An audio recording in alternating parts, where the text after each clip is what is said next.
This is a CNN News 18 mega exclusive news break. Pakistan's foreign minister is going to be landing in India soon, and Pakistan FM's SCO agenda has been accessed. Now, cash-strapped and climate-hit Pakistan has no pennies to feed its nation. Pakistan, remember, is facing hyperinflation nowadays and is still waiting for a bailout from the IMF and friendly nations. According to sources,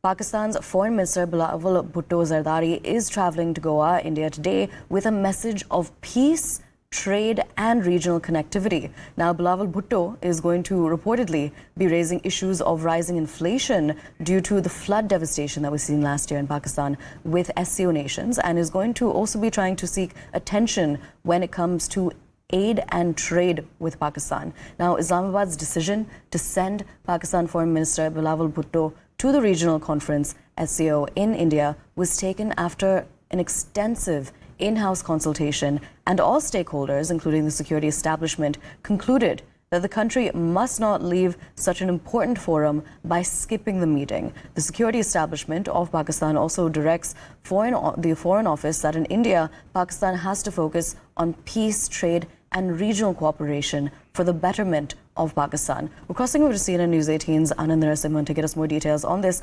Anand, so we're getting some very exclusive information when it comes to the Pakistan FM's agenda. Supposedly, it's going to be focused on peace, trade and regional cooperation.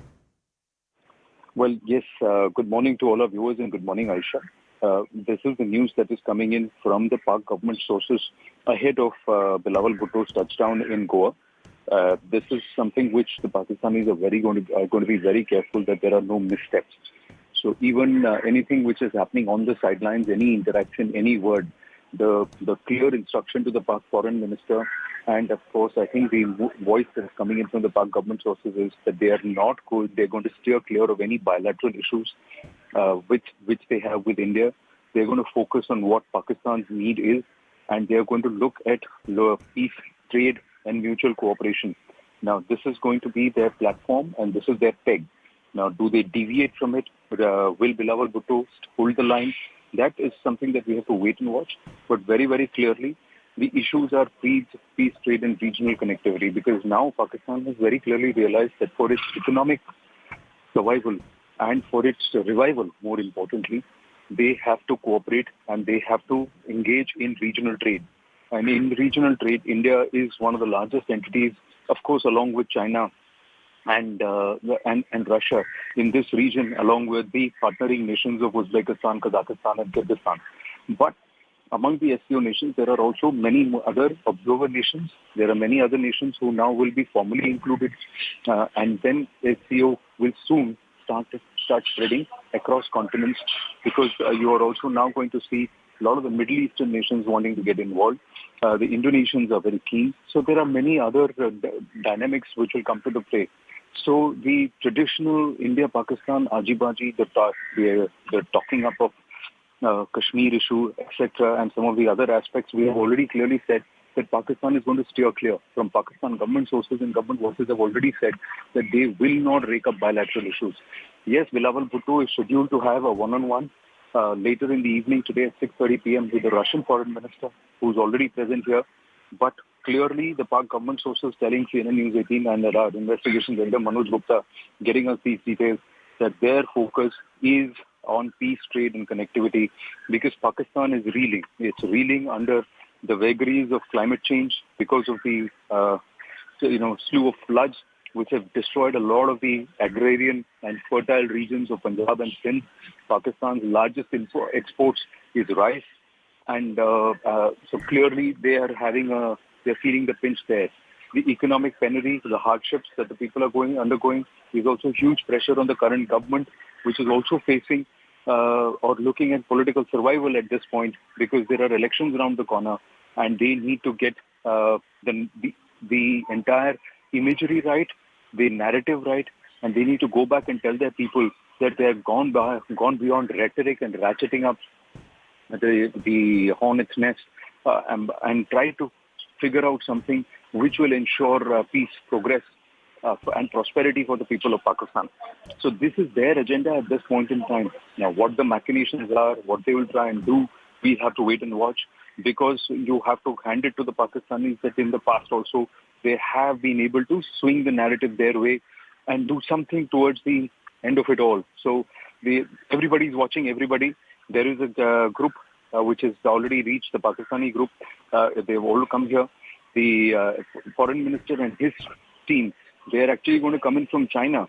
That's what we are given to understand, that Bilawal is actually meeting the Chinese foreign minister even ahead of coming to India for the SCO. So what is it that the Chinese are telling the Pakistanis is also going to be important? Sources here in Goa tell me very clearly that even in the build-up, when the head of states, councils, negotiations were happening and the negotiators, and they were all meeting in the run-up to the SCO Foreign Ministers Council meet between the 29th and the 3rd of May, the Pakistani delegation was largely parroting Chinese lines. So is there an indication from the Chinese also that don't ratchet up any bilateral issues, steer clear of issues which are thorny? Let's focus on mutual cooperation because this is a multilateral platform. Somewhere to try, and also Pakistan also needs to bring up a semblance of its credibility, because it's largely seen as a failed state, a terror state, a state where, or a nation where the gap between the haves and the have-nots is so vast. The poor and the elite is so vast, and most of the poor are being pushed towards fundamentalism. Absolutely. So all these challenges, they need to go through a major image correction. They're on the verge of FATF sanctions again because of the fact that there are clear presence of terrorist activity and terrorist presence on Pakistani soil that's been established after the FATF pulled them out of the grey list, giving them a breather of life. But in this case, again, how Pakistan conducts itself, how Bilawal Bhutto conducts himself, how the Pakistani delegation conducts themselves at this SCO will go a long way in how Pakistan will be branded going forward, and whether or not the route will be paved for a comeback for Nawaz Sharif. One must remember, a lot of the instructions are actually coming from London to this entire group, this coalition of the opposition parties, which is now currently in the erstwhile opposition parties, which is currently in government. Okay. Bilawal Bhutto is just one cog in this wheel as the leader of the Pakistan People's Party. But there is a lot that rests on the MQM and some of the other political parties who understand the weight of this. So he's not just representing one party or his own interests. He's representing a coalition of parties and also the larger interests of the Pakistani people. And that's why Pakistan will really have to hold their line this time. Absolutely. Anand, thank you so much for bringing us those interesting points when it comes to helping build the perspective of this particular aspect of the story.